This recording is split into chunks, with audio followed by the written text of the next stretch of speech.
The attention insolvency. Imagine a pristine pasture, rich and fertile, open for all to graze their cattle. Each herdsman, seeking maximum gain, adds more cows. Soon, the pasture is barren, unable to sustain even a single beast. This isn't a lesson in ecology. It's a chilling parallel to the state of modern advertising. Welcome to 60 Minutes Book Wisdom. I am your strategist, here to decode the foundational shift in how we capture human attention. Today, we're dissecting Seth Godin's seminal work, Permission Marketing, a book that predicted our current digital dilemma decades ago. This isn't for the faint of heart, or for any marketer still clinging to the illusion that simply shouting louder will yield results. This is for the economic realist. By the end of this session, you will possess a potent mental model, the economic crisis of modern advertising, rooted in the commons tragedy of consumer attention.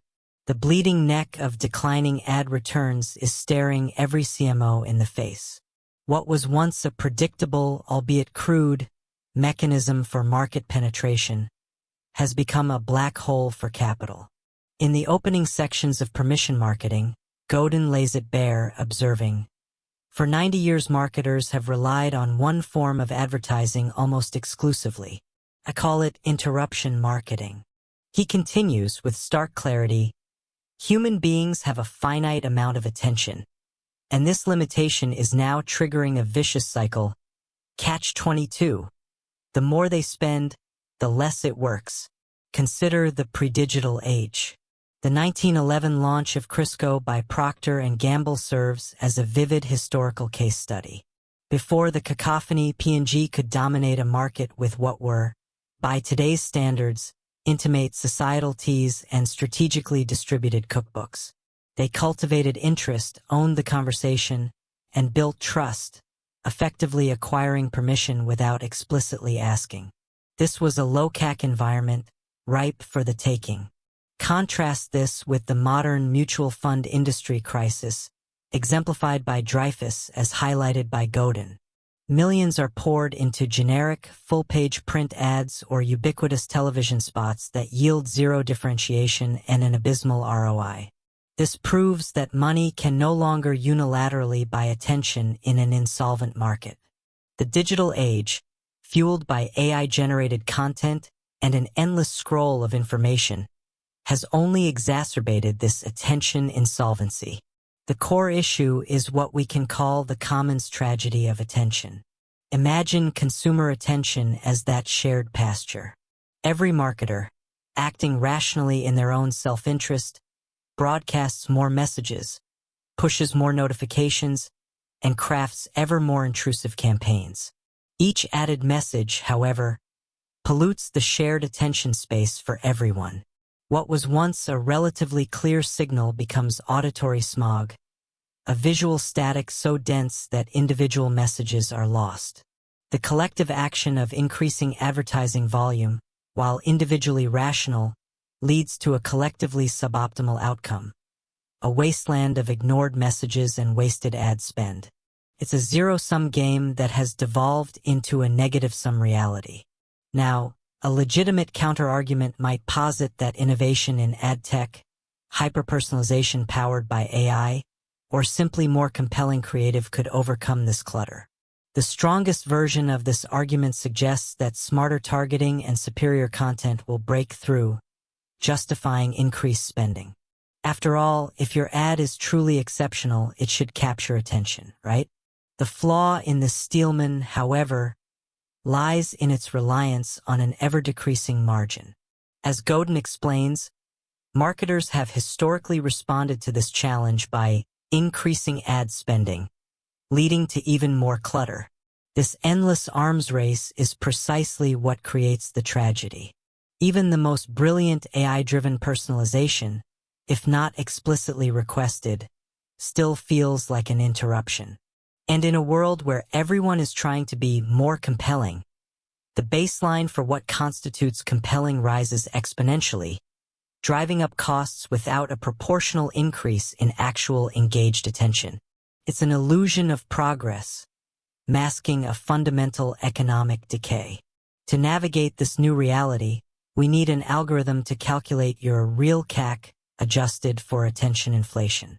Forget simple spend per acquisition.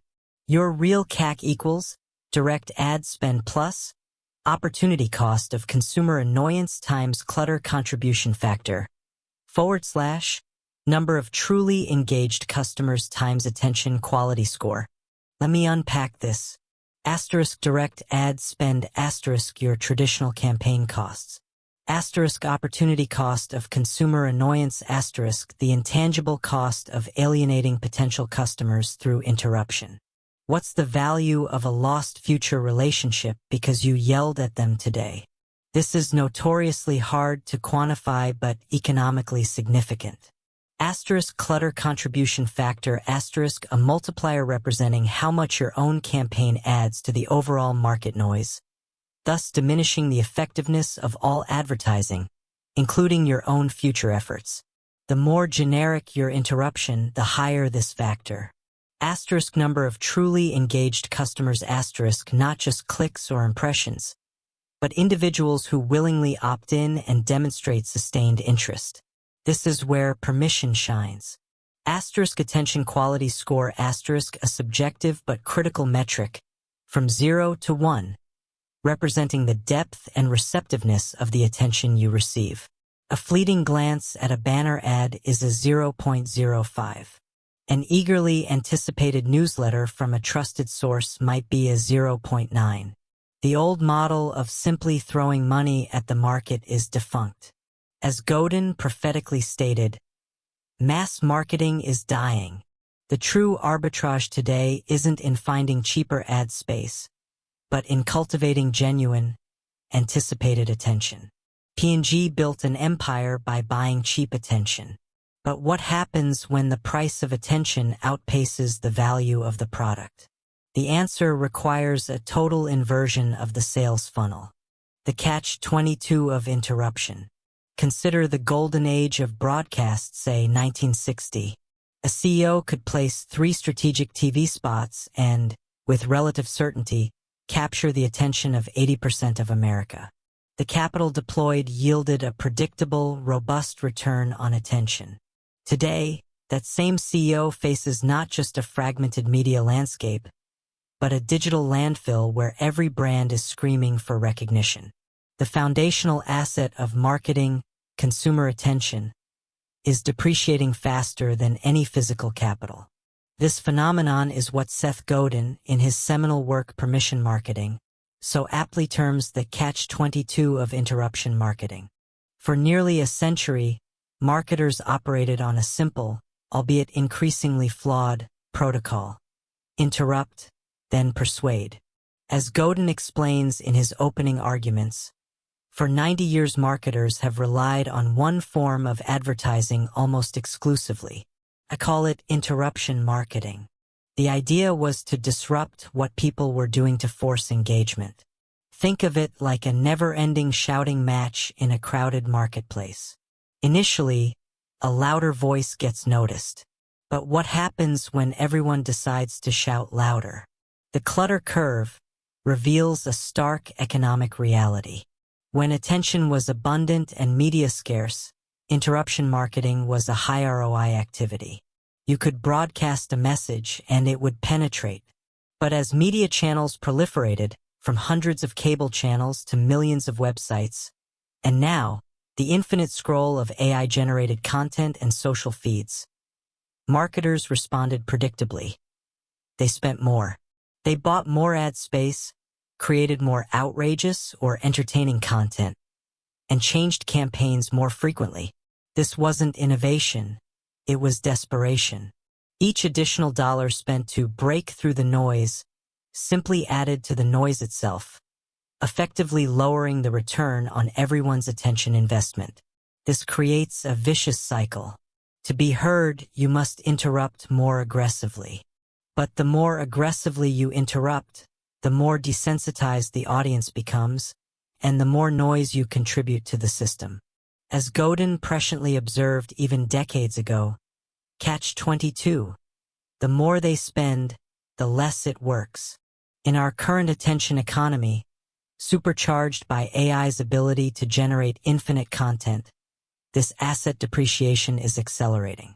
Every feed, every notification, every pop-up is a micro-interruption, eroding the baseline value of all marketing efforts. The cost of acquiring even a sliver of unprompted attention has skyrocketed, while the yield per interaction plummets. It's an economic death spiral for any enterprise still primarily relying on the old paradigm. Most companies respond to this crisis by trying to be creative or shocking. In the next section, we expose why creativity is a trap, and the only escape is a fundamental shift in relationship architecture. Hunter versus farmer economics. We are living in an era of unprecedented digital noise, where trillions of dollars are poured into an advertising machine designed fundamentally to interrupt our precious, finite attention. Marketers, often unconsciously, operate like hunters, constantly tracking new prey, expending immense energy for a momentary kill. They bombard us with ads on every screen, every feed, convinced that sheer volume will yield results. But in the 2024 to 2025 attention economy, where AI curates our realities and remote work blurs our boundaries, this hunter's game is rapidly failing. The cost of a fleeting glance is skyrocketing, while its yield plummets. Seth Godin, in his groundbreaking work, compels us to abandon this archaic, economically irrational model. He presents a profound paradigm shift, reframing marketing not as a hunt for immediate sales, but as asset management through farming.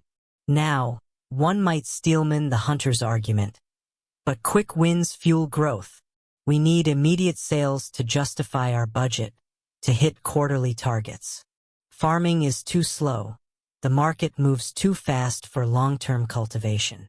This perspective holds significant sway in boardrooms fixated on short-term shareholder value. Yet, as any seasoned investor will attest, sustainable, compounding returns rarely come from chasing ephemeral gains. The permission marketer, the farmer, understands that the true measure of marketing effectiveness isn't the number of eyeballs briefly captured, but the depth of a sustained, consensual relationship. We must, with Mungeresque discipline, apply an ROI lens to every interaction. This necessitates a critical shift in our measurement protocols. Stop fixating on traditional customer acquisition cost or CAC in isolation. Instead, implement a lifetime value LTV versus permission depth protocol. This algorithm measures the projected long-term economic yield of a customer relationship, weighed against the quality and duration of the explicit permission they have granted. It's an investment calculus. How much passive income, customer loyalty, repeat purchases, referrals can we expect from this permission asset over its natural life, relative to the capital invested in acquiring and nurturing that permission? This means we must stop measuring reach, the fleeting spray of the hunter's shotgun, and start obsessively measuring depth, the rich, fertile soil of engaged customers. Consider the case study, American Airlines A-Advantage program. American Airlines understood they weren't just in the business of flying planes, a commodity often chosen on price. They were in the business of selling miles, a currency of permission. By turning passengers into members, by getting their explicit consent to engage in a loyalty program, they shifted from hunting for individual ticket sales to farming loyalists who pay a premium for the relationship and its accrued benefits. This wasn't about casting a wider net. It was about deepening the engagement with a willing, self-selected audience. They created an asset that compounded over time. Similarly, even in low-tech scenarios, the principle holds. Case study, Joe Girard, the successful car salesman, didn't rely on broadcast ads. He famously sent over 13,000 personalized greeting cards a month, securing permission for ongoing, valuable communication. This deep, personal connection wasn't about reach. It was about cultivating a permission asset that generated a torrent of word-of-mouth referrals and repeat business, a true LTV maximization strategy. As Seth Godin puts it, in the chapter on refocusing marketing, it's wiser to focus more on increasing sales to a smaller percentage of your existing customers than to find new ones. He further clarifies the core distinction in the chapter on the permission paradigm, stating, permission marketers cultivate relationships, farming, whereas traditional marketers interrupt consumers, hunting. The hunter exhausts capital. The farmer builds it. The hunter seeks an external opportunity. The farmer cultivates internal leverage. This is the very essence of asset management in marketing, turning transient attention into enduring, profitable relationships.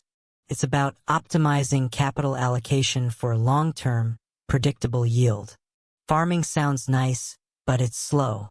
How do you actually get a stranger to agree to be farmed? It requires a psychological trigger known as the dating protocol. The dating protocol. Imagine a suitor who proposes marriage on the first date. Ludicrous, right? Yet, in the cutthroat arena of modern marketing, countless campaigns do precisely this, seeking immediate conversion without ever building a relationship. The result? A staggering waste of capital and anemic returns. For decades, the dominant logic, especially for established giants, has been spray and pray. Broadcast advertising offered a seemingly low marginal cost per impression, creating a perception of efficient reach. The argument was, why bother with a slow, laborious courtship when you can simply shout louder than your competitors? But that illusion of efficiency crumbles in 2024. In a world drowning in an ocean of AI-generated content and algorithmically curated noise, where consumer attention is fragmented into microscopic slivers, that shout is just more static. This isn't about more impressions. It's about meaningful impressions. As Seth Godin articulates in Permission Marketing, this shift is profound. Permission marketing is an investment. It's an investment in cultivating trust, the most undervalued asset in the attention economy. So, how do we navigate this attention crisis? Godin offers not a tactic, but a fundamental protocol. The dating protocol, a systematic engagement escalation designed to maximize your ROI. He wisely observes, permission marketing is just like dating. It turns strangers into friends and friends into lifetime customers. This isn't about a one-off transaction. It's about building a durable, high-yield relationship through 5 strategic steps. 1. Offer an incentive asterisk. The first move is to offer quantifiable value, the bait for a small initial interaction. Think of it as a low-stakes coffee date. What genuine, positive-sum value can you provide in exchange for a tiny sliver of attention? This must clearly demonstrate an early ROI for the consumer's time, justifying their initial engagement. 2. Provide curriculum asterisk. Once that initial permission is granted, you don't go for the hard sell. You educate. You provide more value, slowly building competence and trust around your offering. This is the getting to know you phase, where well-crafted information, genuine utility, or targeted entertainment deepens their understanding of your brand's unique benefits. 3. Reinforce the incentive asterisk. Every subsequent interaction must deliver on its promise. Each touch reinforces the consumer's decision to loan you their attention, validating their choice. Fail to consistently provide value, and your initial investment in step 1 is wasted. Think of it as consistently showing up for future dates with something interesting and relevant to share. 4.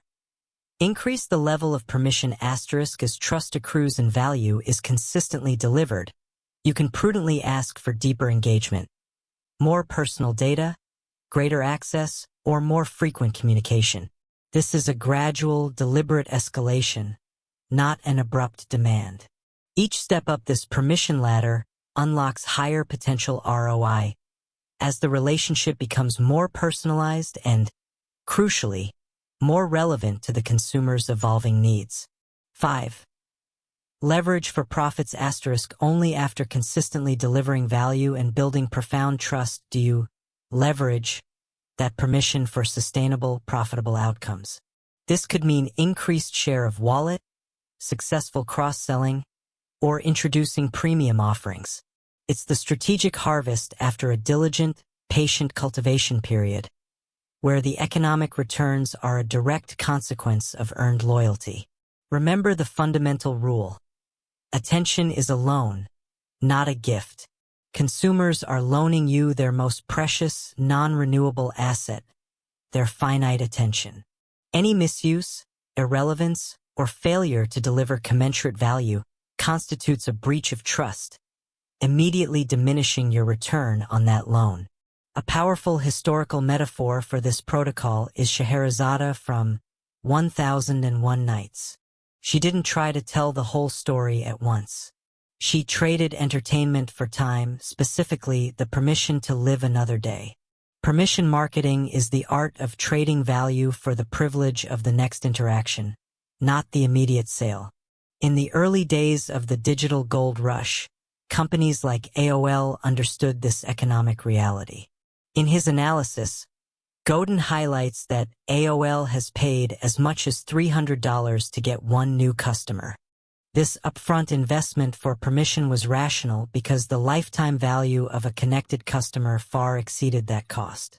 Similarly, American Express, as discussed in the book, built deep relationships not just through brand prestige, but by continuously providing tangible perks and data-driven targeted promotions that rewarded ongoing engagement. They invested in permission and it paid dividends. Scheherazade survived because she understood frequency. Most marketers fail because they are obsessed with reach. Next, we explain why Muhammad Ali would have been a terrible marketer if he followed modern advice. The Muhammad Ali principle. The single greatest fallacy in modern marketing, the relentless, almost religious pursuit of reach. Marketers pour billions into trying to touch every conceivable eyeball, every available screen, convinced that sheer volume will translate into demand. They spread their capital thinly painting over a vast canvas, often achieving little more than a translucent wash. This segment is emphatically not for the purveyor of algorithmic noise, the digital spray and pray merchant, or anyone who believes that a few scattered impressions across an ocean of attention is a strategy.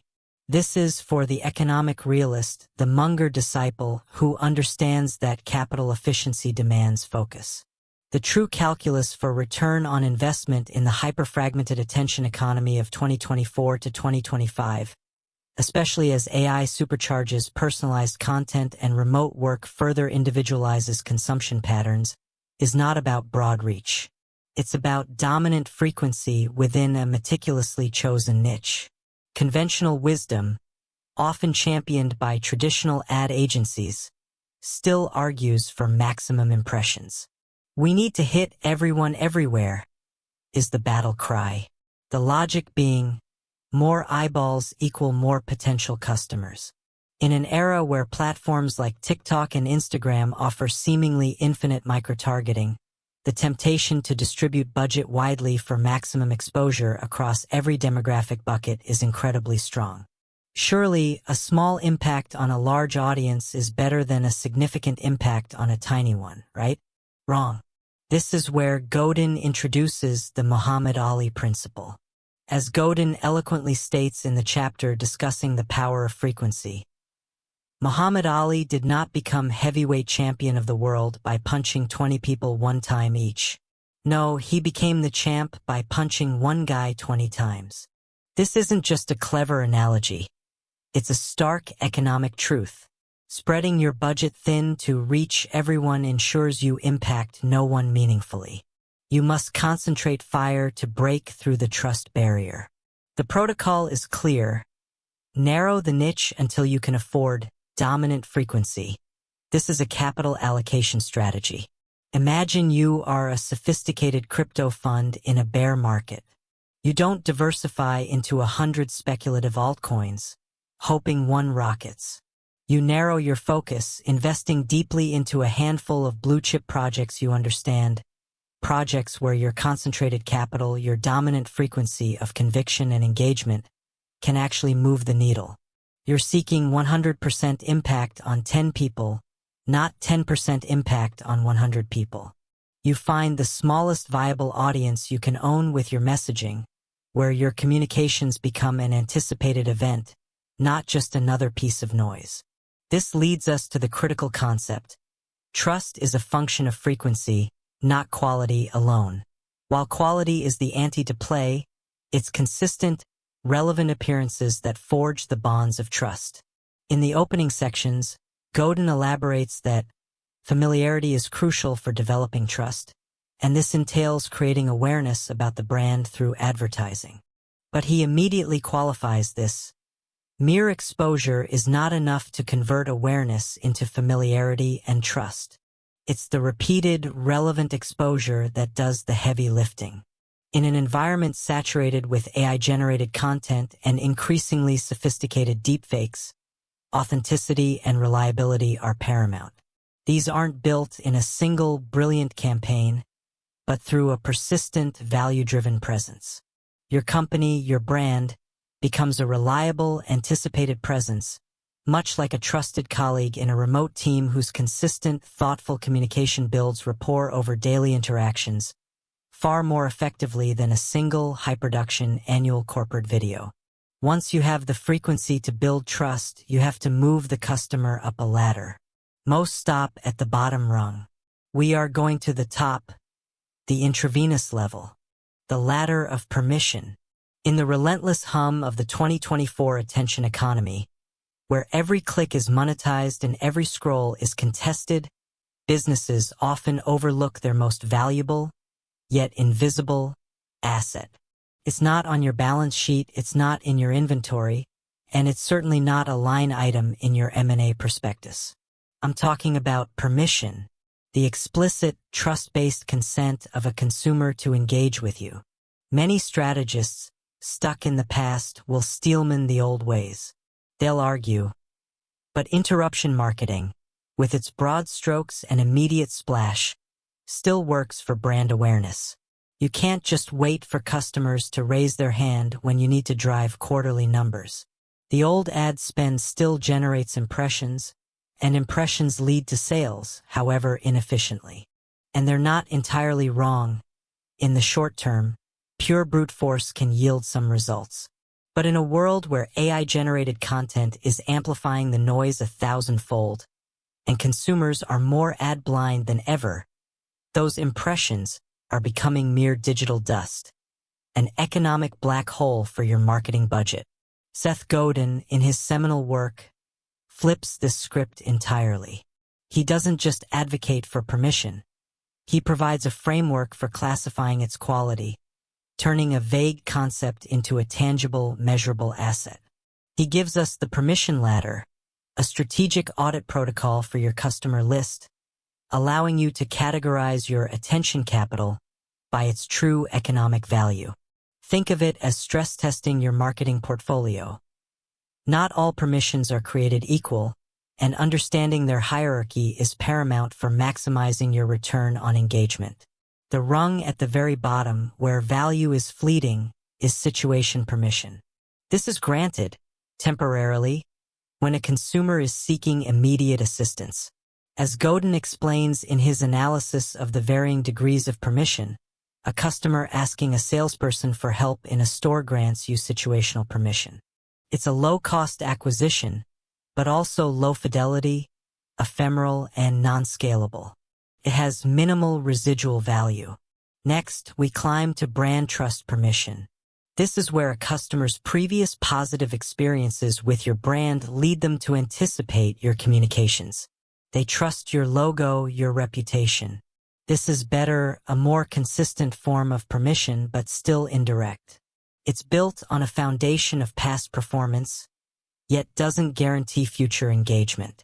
This is where most traditional branding efforts aim to land. A significant leap up is personal relationship permission. This is the one-to-one connection, often seen with a trusted advisor or a dedicated sales professional. It's incredibly valuable, the highest quality of human-mediated permission, but notoriously difficult to scale across a large customer base. The ROI on this is immense per individual, but the cost to maintain it broadly can be prohibitive.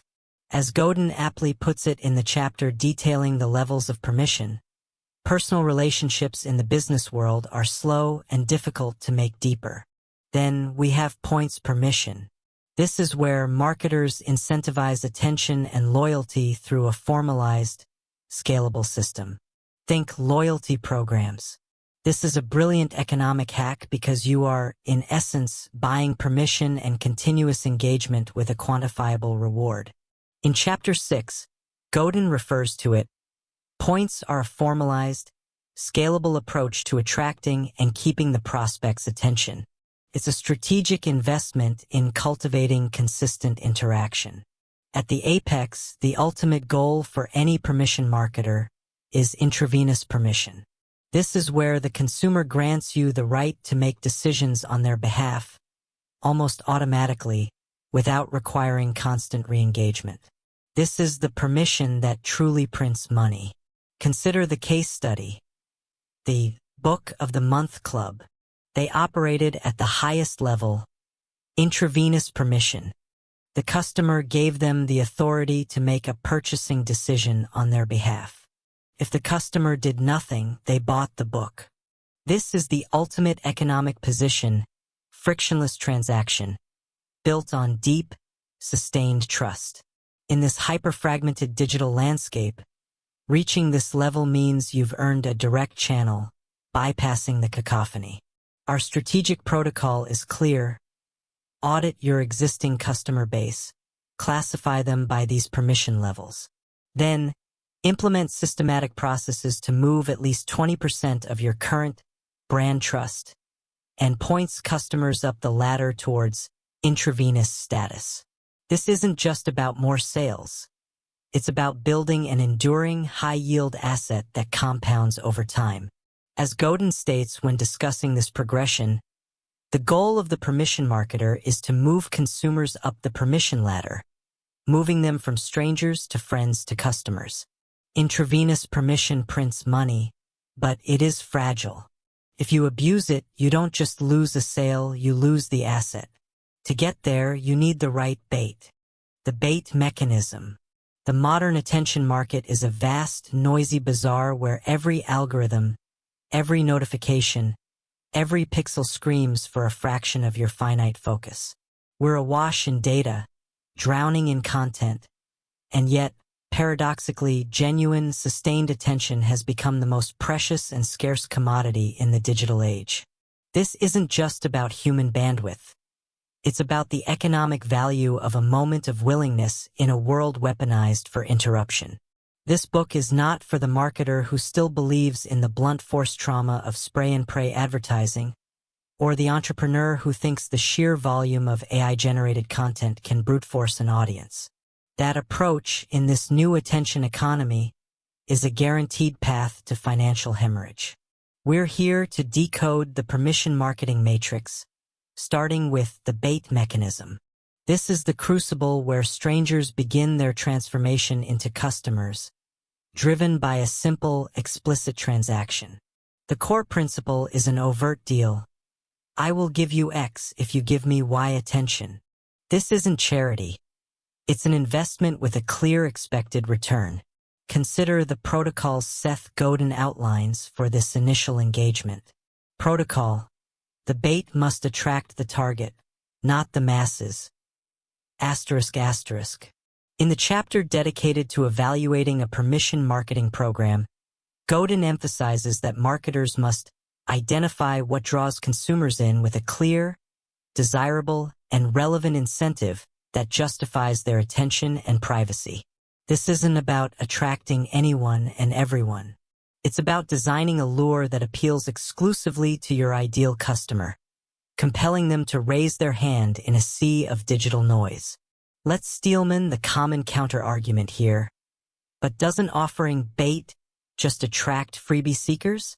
People who will take the incentive and then vanish, never converting into a loyal customer. This is a valid concern, often rooted in the transactional mindset of traditional direct marketing. However, permission marketing flips this on its head. The bait is the filter. The objective is not merely to capture an email address, but to initiate a dialogue with someone who is pre-qualified by their interest in your specific value proposition. The freebie seeker who takes the bait and disappears simply reveals they were never the target in the first place, saving you further marketing spend on an unprofitable prospect.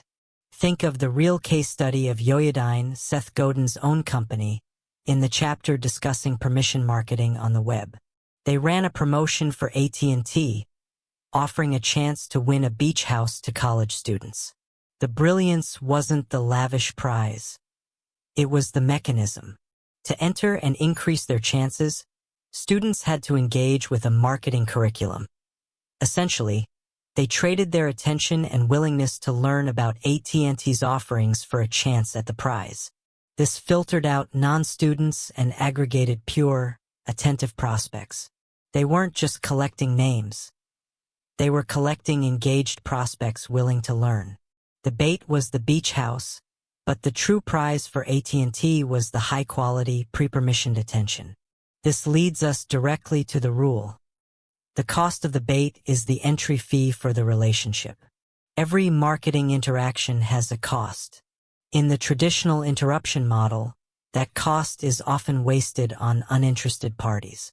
With permission marketing, the cost of the bait is a deliberate, upfront investment to earn the right to communicate further. In his overview of permission marketing, Godin highlights the economic reality when he notes, "What is one permission worth?"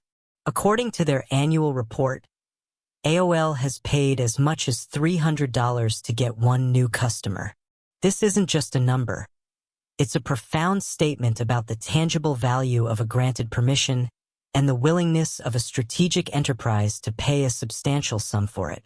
This isn't just about an email address. It's about a nascent relationship, a license to engage a prospect who has explicitly indicated interest. It's the cost of entry to a potential lifetime value. The bait gets them in the door. But how do you keep them? You have to understand that your customer is selfish. Violate their selfishness and you die. The rule of selfishness. In the relentless battle for consumer attention, especially in our hyper-connected 2024 to 2025 landscape, there exists a fundamental paradox for marketers. To gain attention, you must first give value.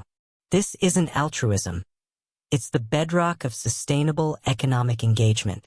We're not discussing fleeting impressions, but the cultivation of a durable asset, permission. And like any asset, it comes with intrinsic rules for maintenance. The first and arguably most critical protocol for preserving this permission asset is the constant, almost algorithmic adherence to what's in it for me. WIFM.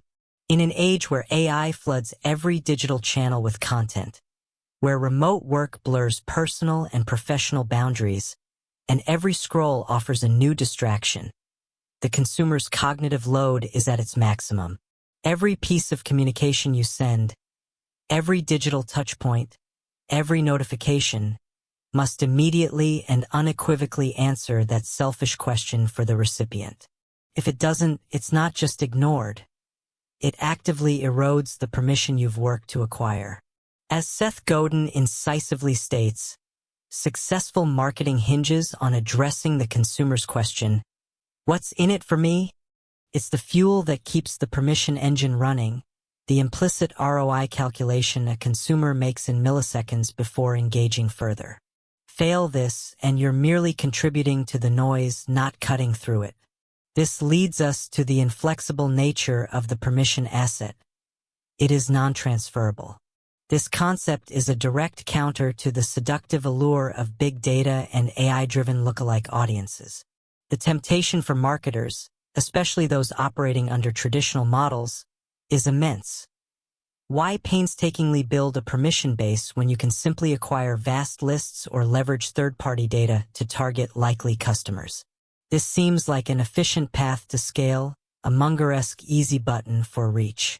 However, as Godin clearly lays out in his analysis, permission is non-transferable. It cannot be passed on to another entity. To sell, rent, or even casually share your permission list is akin to selling the key to someone's private safe that you were entrusted to guard. The moment you do, the trust, the very essence of the permission asset, is irrevocably shattered. In a post-Cambridge Analytica world, consumer sensitivity to data privacy isn't just a regulatory hurdle. It's a profound cultural expectation, and violating it carries a terminal economic cost. This isn't about legal compliance. It's about the very economics of sustained engagement. Finally, and most powerfully, permission is revocable at any moment. This is the consumer's ultimate veto power, a constant reminder that your access is a privilege, not a right. Think of it as a daily rental agreement, not a deed of ownership. Every email, every SMS, every notification carries the implicit threat of an unsubscribe, a block, or a disabled notification setting. This immediate revocability mandates continuous value delivery. Consider the case study of Bell Atlantic, a utility with an inherent open channel of trust in the form of the monthly phone bill. Because customers had to open it, Bell Atlantic had a high-attention touchpoint. They successfully leveraged this by offering relevant ancillary services within the bill, directly answering the customer's whim. Had they, however, attempted to sell lawnmowers or unrelated services via that same bill, the implicit permission would have evaporated. Customers would have viewed it as an intrusion, not a value add, swiftly eroding Bell Atlantic's trusted status and diminishing the effectiveness of future communications. The permission granted is conditional, always dependent on ongoing, compelling interaction. As Godin emphasizes, the consumer is empowered to opt out. This constant threat of revocation ensures marketers are forever striving to earn, not just maintain, their access. You have the permission. You have the frequency. Now, let's talk about the most controversial part of the book: firing your customers. The 30% firing protocol. Imagine a business strategy that advocates for shedding customers. Not gaining them, but actively letting them go. In a hyper-competitive, growth-obsessed market, this sounds like an act of financial self-sabotage. Every CEO is trained to chase market share, to expand the customer base, to grow, grow, grow. And for good reason, you might argue. More customers, more revenue, right? The traditional interruption marketing playbook is built on this very premise. Cast the widest net, interrupt the most eyeballs, and surely some will convert. This approach, while deeply ingrained, often blinds us to a hidden drain on resources, especially in the attention-scarce economy of today. Seth Godin, however, presents a profoundly rational, almost Munger-esque perspective on profitability. He introduces what we can call the 30% firing protocol. This isn't about cruelty. It's about ruthless economic efficiency, a necessary adaptation for sustained profitability in the age of AI-driven analytics and infinite digital noise. The protocol is simple, yet radical. Asterisk step 1, data-driven segmentation. Leveraging AI and robust CRM systems, identify the bottom 30% of your customer base. These are the individuals who, despite consuming significant resources, customer service time, marketing spend, even server bandwidth, contribute minimally to your bottom line, or worse, are actively unprofitable. In our current era of tight margins and remote operational efficiencies, every dollar of overhead must earn its keep. Asterisk step 2, strategic disengagement. Systematically reduce or cease marketing efforts directed at this identified segment. This doesn't necessarily mean a hard break, but a conscious decision to reprioritize your valuable attention and budget away from those who won't engage profitably. Asterisk step 3, reallocate and deepen. Take the resources saved from the bottom 30% and reinvest them into the top 20%, your most loyal, engaged, and profitable customers. The goal is to deepen these existing relationships, enhancing their lifetime value and solidifying their permissioned engagement. In his discussion on maximizing customer value, Godin doesn't pull punches. He emphasizes this paradigm shift, stating, "It's wiser to focus more on increasing sales to a smaller percentage of your existing customers than to find new ones." He even provocatively suggests, in the context of extreme inefficiency, fire 70% of your customers and watch your profits go up. This isn't theoretical. Consider the case study.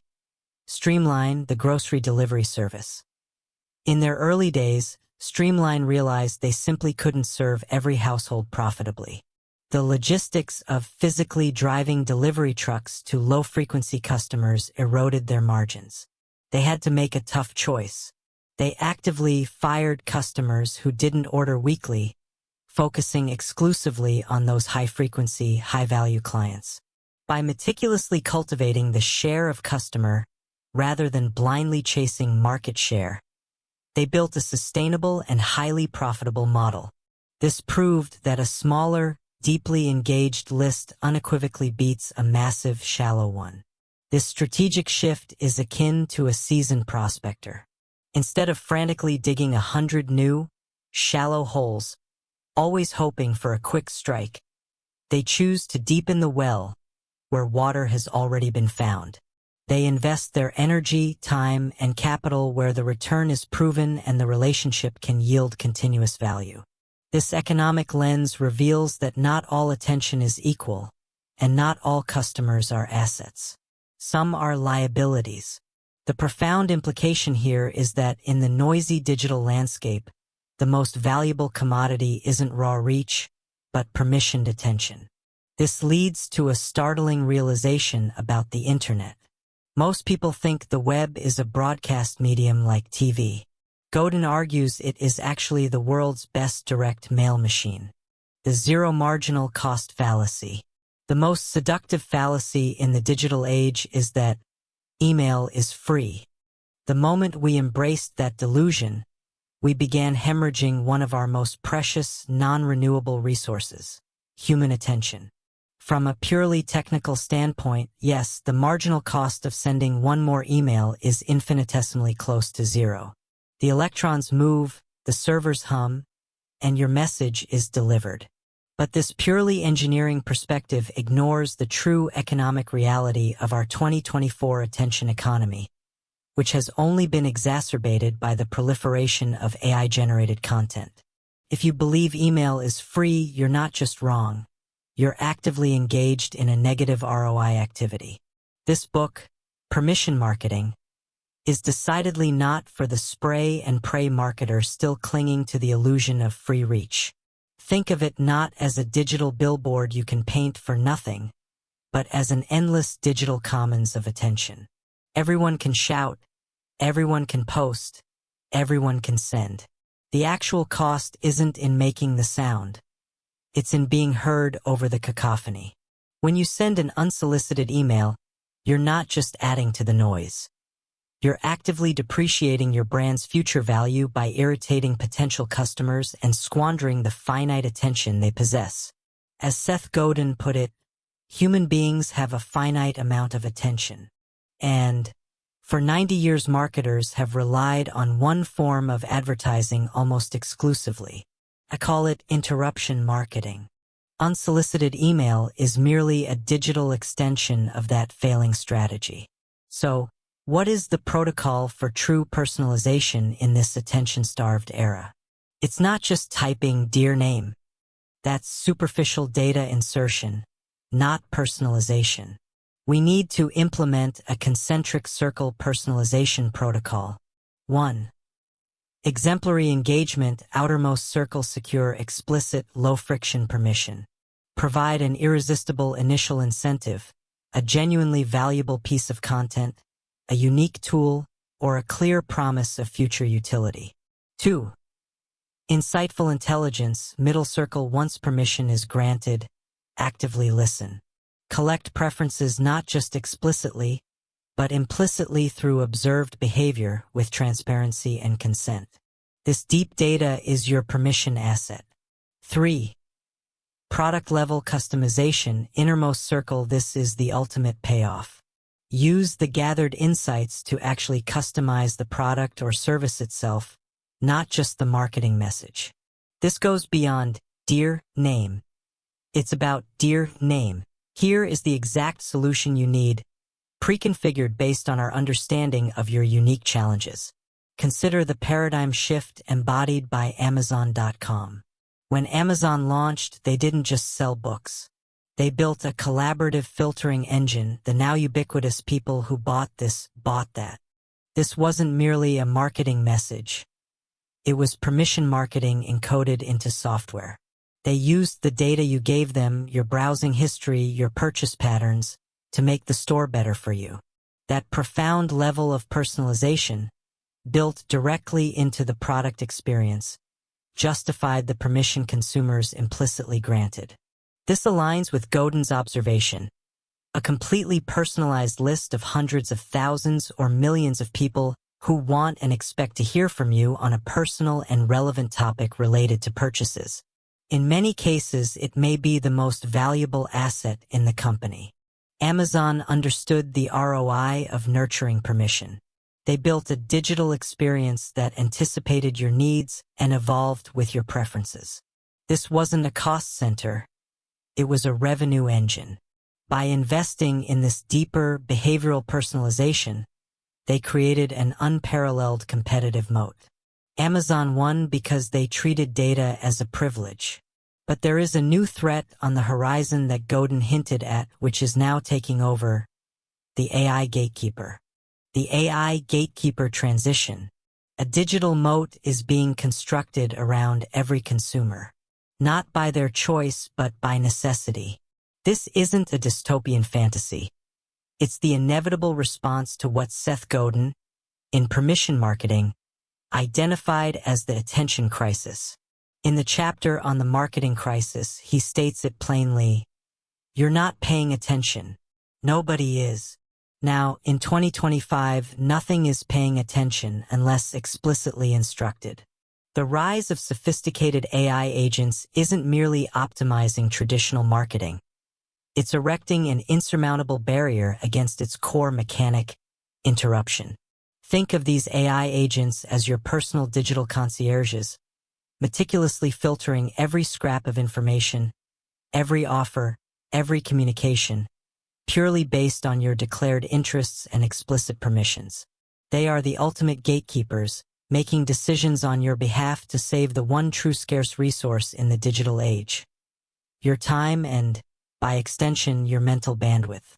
The prevailing wisdom, still held by many, is that AI will simply make interruption marketing better, more targeted, more insidious. The argument is that hyper-personalized ads, delivered by AI that understands your every digital whisper, will be irresistible. But this steelmans the problem incorrectly. The deeper AI understands us, the more adept it becomes at recognizing unsolicited intrusion, no matter how perfectly tailored. It's not about making spam more efficient. It's about making all unsolicited communication obsolete. AI's true power here is not precision targeting for interruptions, but digital immunity from them. So, how does a brand, an entrepreneur, a strategist penetrate this AI-fortified digital fortress? Godin provides the blueprint through an escalation of trust culminating in what he terms intravenous permission. In the chapter on the 5 levels of permission, he describes this as the highest form. This is what you've got going when you're in the intensive care unit with a needle in your arm. It's a state where a marketer can make decisions on behalf of consumers without prior consent each time. Imagine your AI agent being pre-authorized to purchase specific consumables when supply runs low, or to enroll you in a new service feature because it knows definitively you value that brand and its offerings. This isn't just a transaction. It's an embedded, trusted relationship. Our new protocol for marketing in the AI era is the Intravenous Permission Protocol. 1. AI-first incentive design * craft initial incentives not just for human attention, but for AI agent whitelisting. The bait, as Godin calls it in the chapter on evaluating programs, must be so undeniably valuable that a consumer's AI would flag it as a priority, not an ad. This often means utility, not just entertainment. 2. Consent as an API * formalized permission not as a checkbox, but as a programmatic interface, API, for AI agents. This means granular control, what information is shared, what types of messages are allowed, and at what frequency. As Godin stresses in his discussion of the Internet as a direct marketing medium, a completely personalized list of hundreds of thousands or millions of people who want and expect to hear from you on a personal and relevant topic related to purchases. In many cases, it may be the most valuable asset in the company. Your permission base becomes your AI's most valuable input. 3. Continuous value feed * once granted. Permission requires a relentless delivery of value. The moment your communications become generic or irrelevant, the AI agent will, by design, revoke access. This echoes Godin's principle from the chapter on working with permission as a commodity. Permission can be canceled at any time. This shift heralds the true arrival of the newsletter economy on steroids. We are moving from passively consuming algorithmically fed content streams, riddled with interruptions, to actively curating and subscribing to feeds we explicitly permit. Consider the visionary profile of Esther Dyson, cited in the book as an early pioneer. She understood the value of curated information and built an exclusive community around her newsletter and conference, essentially establishing a high level of permission long before mass internet adoption.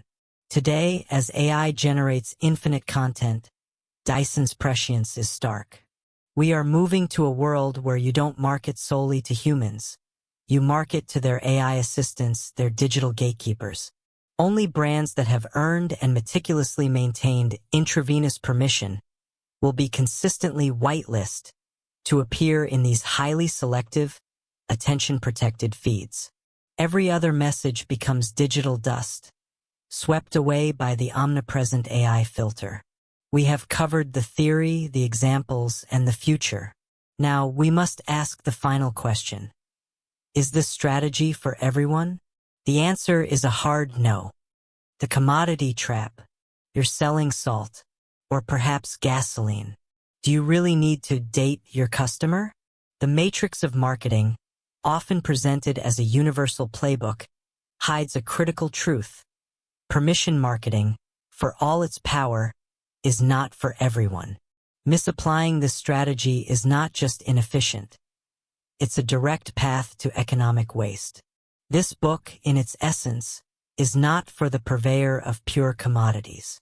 If your product offers minimal differentiation, if consumer choice is almost entirely driven by price or immediate convenience, then the diligent cultivation of permission will yield a negative return on investment. The economic calculus is stark. The cost of nurturing a relationship far outweighs the marginal benefit when your customer's loyalty evaporates the moment a competitor offers a slightly lower price or faster access. Consider the commodity protocol. 1. Differentiation test. Is your product inherently unique, or does it offer bespoke, personalized value? If your answer is a resounding no, if your widget is indistinguishable from 20 others, then a permission-based strategy will struggle to find fertile ground. Consumers have no selfish reason, as Godin frequently highlights, to grant you their valuable attention for a fungible good. 2. Decision driver test. Does consumer choice for your product primarily hinge on factors like price, location, or instant availability, rather than deep brand affinity or a personalized relationship? If so, the transactional nature of your market actively works against the relationship-building ethos of permission. 3. ROI horizon test. Is the long-term ROI on building deep, individual customer relationships demonstrably greater than the continuous cost of achieving broad, interruptive visibility. If the math doesn't add up for a sustained relationship, your capital is better deployed elsewhere. For businesses trapped in this commodity game, the traditional interruption model, despite its perceived inefficiencies, might paradoxically be the only viable strategy for sheer volume. In the relentless attention economy of 2024 to 2025, even commodities must fight for a sliver of mind share. You might need to repeatedly shout your presence, not politely request a dialogue, because for a generic product, there's no inherent pull for permission. This is where the old-school marketing muscle, often derided, finds its necessary, if brutal, utility. Next, consider the viral trap. Permission marketing is fundamentally a slow burn, a deliberate ascent up the permission ladder. It's designed for sustained engagement, not explosive overnight virality. If your business model demands hitting 1 million views by tomorrow to survive, permission marketing is the wrong protocol. It's akin to expecting a deeply personal, nuanced conversation to also be shouted from a megaphone to a stadium. As Seth Godin notes in the chapter discussing the evolution of permission, personal relationships in the business world are slow and difficult to make deeper. This measured pace is antithetical to the instant, fleeting nature of viral success, where the goal is maximum superficial reach, not profound connection. Investing in permission when your business needs a wildfire, not a slow-growth forest, is an economic misallocation. Finally, the burn and turn warning. Permission marketing demands a long time horizon. It is, to borrow an agricultural metaphor, farming, not hunting. Businesses with a short-term outlook, geared for rapid sales cycles and immediate profit extraction without nurturing relationships, will find permission marketing frustrating and financially unviable. The true ROI of a permission asset only materializes over sustained, valuable engagement. Trying to force immediate, aggressive profit from an embryonic permission relationship will burn the consumer, irrevocably damaging the delicate trust that defines the permission asset. In his guidance on evaluating permission programs, Godin stresses the need to understand what is the expected lifetime of one permission. If that expected lifetime is brief due to a burn and turn business model, the investment in building permission is likely squandered. Let's apply the acid test with a case study. We saw how the local kosher caterer wasted $20,000 on broad New York Times ads, a classic interruption play for a niche product. This was a strategic misfire. He needed permission. Now, imagine a large corporation selling generic AA batteries. Do they try to build a deep, permission-based relationship with every battery buyer? Do they invite customers to an exclusive club for battery enthusiasts? No. Their strategy is shelf space dominance, constant availability, and broad, simple interruption to remind you they exist when you need batteries. They don't need a relationship. They need transactional convenience. Their game is high volume, low margin, and inherently burn and turn on a microtransactional level. As Godin puts it, from his insights into converting prospects, permission marketing is just like dating. It turns strangers into friends and friends into lifetime customers. The critical question for the commodity seller or the viral chaser is, do you need friends and lifetime customers for this specific product, or just fleeting transactions? Knowing which game you are playing is the difference between profit and bankruptcy. So, are you a hunter or a farmer? The final verdict will determine your next move. The stranger friend audit. They say attention is the new oil, but what if we're drilling in dry wells, constantly trying to force a spark from a spent flame? What if the very act of demanding attention is destroying its value? This isn't about mere marketing tactics. It's about a fundamental economic shift in how value is exchanged in the digital age. This book, Permission Marketing, is not for the executive clinging to the last vestiges of the interruption economy, hoping to shout louder in an increasingly deafening world. It is for the strategist who understands that true leverage comes from earned trust, not bought impressions. Our task today, to implement the Stranger Friend Audit Protocol, an immediate, actionable framework to re-engineer your customer acquisition engine for the attention economy. Step 1. The campaign autopsy, marriage versus dating. Consider your last 10 marketing campaigns. Were you proposing marriage on the first date, or were you carefully cultivating a relationship? As Seth Godin incisively points out in the chapter on making advertising work again, permission marketing is just like dating. It turns strangers into friends and friends into lifetime customers. The traditional approach, interruption marketing, is the equivalent of yelling a marriage proposal at a stranger from across a crowded room. Occasionally, someone might say yes out of sheer surprise or desperation, but the default and increasingly prevalent response is annoyance or worse, outright blocking. Now, the seasoned direct marketer might argue, but we need immediate reach. CPM allows us to hit millions, create brand recognition, and drive volume quickly. Why waste time dating when we can get to sales? The answer lies in diminishing returns and escalating costs. In the current hyper-cluttered digital landscape, where AI-driven content floods every channel, the cost of forcing attention is becoming economically unviable. The ROI on interruption has plummeted. Review: platforms like Substack or Patreon didn't boom by shouting. They built audiences by offering value first, then monetizing the permission earned. The audit is simple. If you lost your ad budget today, would you still have a business? If you have permission, the answer is unequivocally yes. Your first protocol: take your last 10 campaigns.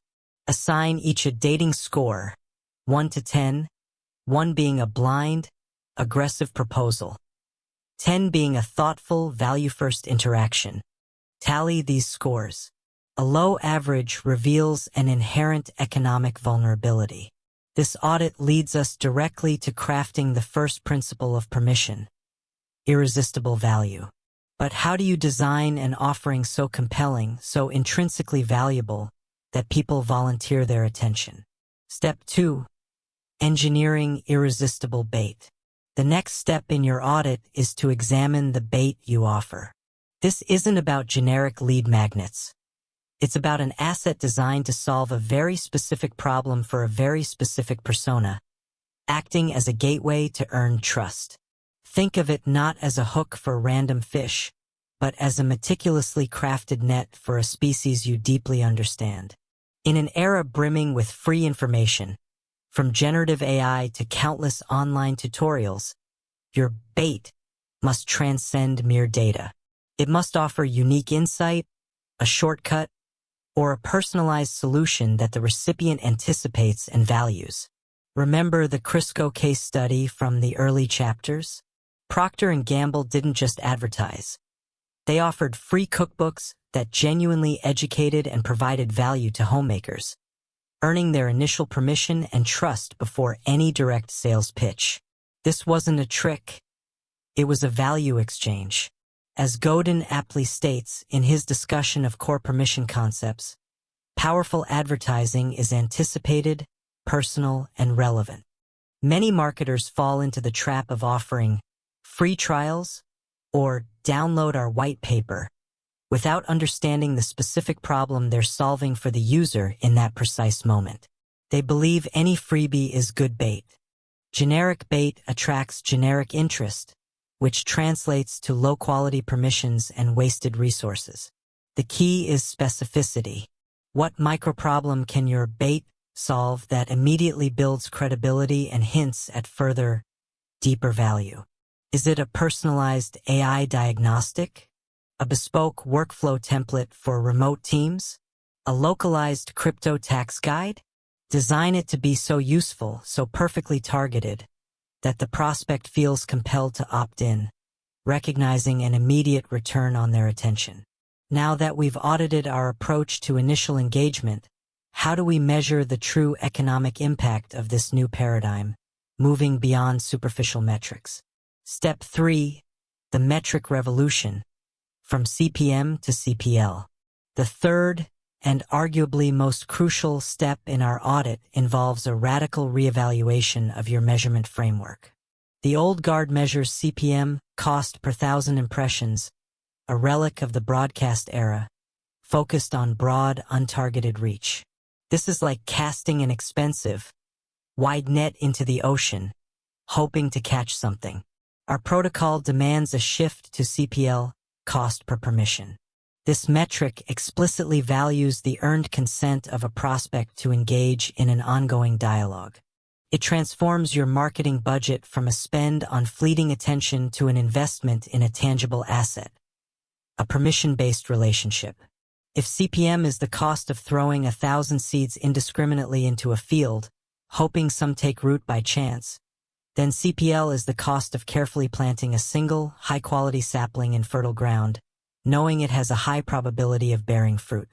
Consider the example mentioned in the early chapters, where AOL reportedly paid as much as $300 to get one new customer. This seemingly high upfront cost makes economic sense only if that customer, having granted permission, then yields a lifetime of profitable engagement. The ROI is in the relationship, not the initial impression. Critics of CPL might argue that it's harder to track and that mass impressions still have branding value. Brand awareness is paramount, they'll insist, and CPM is the most straightforward way to gauge it across mass media. Brand awareness without permission is a house built on sand. In the attention economy, a brand known by millions but actively ignored by most has little economic power. A brand known and trusted by thousands, with explicit permission for ongoing engagement, wields immense leverage. CPL forces you to quantify the acquisition of this trust, making your marketing budget an investment in future cash flow, not just ephemeral visibility. This is a Mungeresque focus on long-term value over short-term vanity.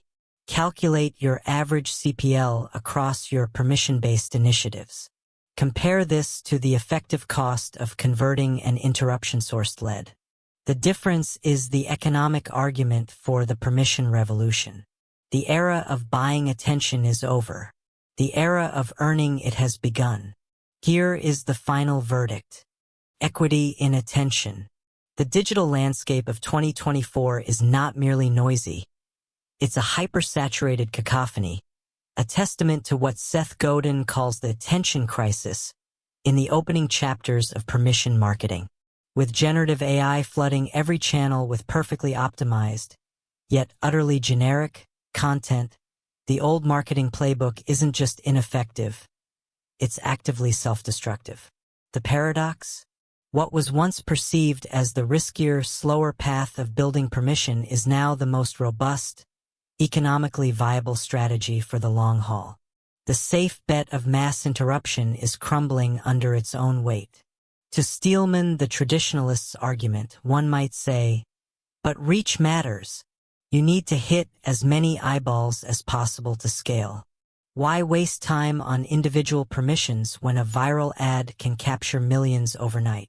This line of thinking, however, fundamentally misunderstands the physics of modern attention. In a world where every algorithm is designed to steal time, a fleeting glance is no longer currency. It's a discarded penny. The true measure of value is not reach, but depth of engagement. As Godin insightfully argues in his later chapters on web marketing, simply generating traffic, or hits, without genuine engagement is of misguided investment. The core truth we decode today is this: permission is an asset class, not a mere tactic. Think of it as owning digital real estate in the attention economy. While others rent billboard space on platforms they don't control, subject to ever-increasing costs and diminishing returns, the permission marketer builds a direct own channel. This is the ultimate competitive moat. As Godin frames it in the chapter on the Internet's direct marketing potential, A completely personalized list of hundreds of thousands or millions of people who want and expect to hear from you on a personal and relevant topic related to purchases. In many cases, it may be the most valuable asset in the company. This isn't just about sending emails. It's about cultivating a relationship so profound that, like Joe Girard's legendary car sales through personal greeting cards, your audience anticipates your message. It's an investment like buying land instead of leasing it. Our final strategic mandate, then, becomes a simple yet profound protocol. Turn strangers into friends, friends into customers. This isn't abstract advice. It's a replicable algorithm for value creation. Start, as Godin outlines in his 5 steps to dating your customer, by offering an explicit, clear incentive for initial engagement. This is your bait, the first step up the permission ladder. Then, systematically educate and reinforce that engagement with consistent, relevant value, as exemplified by American Airlines' A-Advantage program building loyalty through data and personalized rewards. Don't just send an email. Send the email they've been waiting for. This patient, value-driven cultivation is the antithesis of the hunter-marketer, perpetually chasing new prey. Instead, it embodies the farmer, nurturing a harvest that yields consistent, compounding returns. The 1% mindset for survival in this era is clear. Own the audience, don't rent the platform. Companies like Amazon, with its highly personalized post-purchase recommendations built on explicit preference data, understand that deep permission is the key to maximizing customer lifetime value. It creates what Godin calls a monogamous personal relationship with an individual, a direct line of communication that bypasses the noisy intermediaries. This isn't about being on the internet. It's about leveraging the internet to forge direct, valuable connections that can be leveraged into new products, services, and partnerships, as he discusses in the chapter on evaluating permission programs. The interruption industrial complex is collapsing. The survivors will be those who built their own islands of attention. As Seth Godin puts it in his conclusion, permission is a powerful asset, and it can be leveraged. This asset, unlike paid ads, accrues value over time, becoming more robust and less susceptible to the market's whims or algorithmic changes. This isn't merely adaptation. It's an evolution towards economic rationality. Now, who is this book not for? This book is absolutely not for the marketer fixated on vanity metrics, the one-hit wonder entrepreneur seeking instant virality without sustainable follow-through, or any business leadership unwilling to invest in long-term customer relationships as their primary asset. If your strategy is still fundamentally rooted in shouting louder rather than building trust, this paradigm shift will feel like an existential threat. The final verdict * permission marketing is not just a buy. It's a mandatory reevaluation of your entire strategic capital allocation. It's a blueprint for building enduring value in a fleeting world. Discussion spark * in 5 years. Will your permission asset be worth more or less than your product inventory? If you found value in this wisdom, subscribe for more.